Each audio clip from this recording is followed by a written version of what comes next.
सावरकरांना ते समजत असे ईश्वराच्या मनात काय, आणि म्हणून त्यांनी 1940 साली सांगितलंय, हिंदुस्थानला स्वातंत्र्य मिळणार ही आता नियतीने ठरवलेली घटना आहे, ती कोणाच्याही इच्छेवर अवलंबून नाही, नियतीने योजलेली घटना.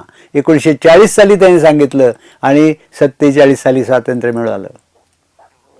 हे का कळलं?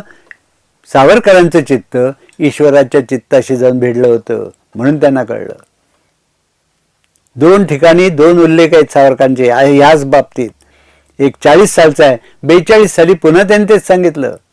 42च्या काहीतरी मे महिन्यातच त्यांनी ते जाहीर केलं होतं की आता लवकरच हिंदुस्थानला स्वातंत्र्य प्राप्त होईल. कसं कळलं? ईश्वराने जे ठरवलं ते सावरकरांना कळलं. पण त्यासाठी कसं वागायला पाहिजे ते जे सावरकर सांगत होते ते आम्ही केलं नाही, म्हणून हिंदूंची हत्या